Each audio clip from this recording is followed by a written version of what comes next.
বিসমিল্লাহির রহমানির রহিম। আসসালামু আলাইকুম এভরিওয়ান। জুয়েল চ্যানেল পক্ষ থেকে আপনাদেরকে আবারও ওয়েলকাম। আজ একটি নতুন ভিডিও নিয়ে আলোচনা করব। ভিডিওটি হলো ঘন ঘন কাশি সমস্যায় করণীয়। দেখেন এভরিওয়ান, এটি একটি গুরুত্বপূর্ণ একটি ভিডিও।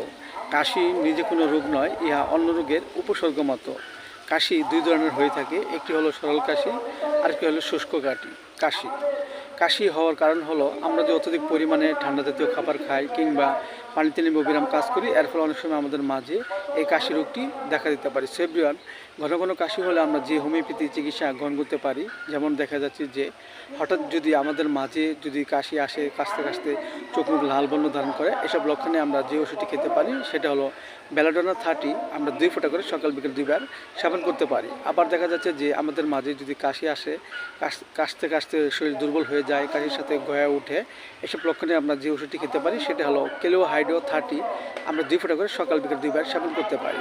আবার দেখা যাচ্ছে যে আমাদের মাঝে যদি কাশি দেখা দেয় এবং খুব গলা ব্যথা করে, গলা ভেঙে যায় এবং গলা সুরসুর করে, এসব লক্ষণে আমরা যে ওষুধটি খেতে পারি সেটা হলো কোস্টিকাম 30। আমরা 2 ফোঁটা করে সকাল বিকেল 2 বার সেবন করতে পারি। এছাড়া আমরা পাশাপাশি হোমিওপ্যাথি বায়োকেমিক বড়ি, ক্যালিমিওর 6S 4টি গোবর চিবিয়ে আমরা হালকা গরম কুসুম পানি সহ সকাল বিকেল 2 বার সেবন করতে পারি। এবং হোমিওপ্যাথি বায়োকেমিক বড়ি, ফেরামপল 6S 4টি গোবর চিবিয়ে আমরা হালকা গরম কুসুম পানি সহ সকাল বিকেল 2 বার সেবন করতে পারি। এতে করে আমাদের মাঝে যে ঘন ঘন কাশি সমস্যা সেটা আস্তে আস্তে দূর হয়ে যাবে এবং আমাদের মাঝে সুস্থ বলতে ফিরে আসবে। সো এভরিওয়ান, ভিডিওটি ভালো লাগলে অবশ্যই আপনারা লাইক দিবেন, সাবস্ক্রাইব করবেন। সবাই ভালো থাকেন, সুস্থ থাকেন। Thank you so much.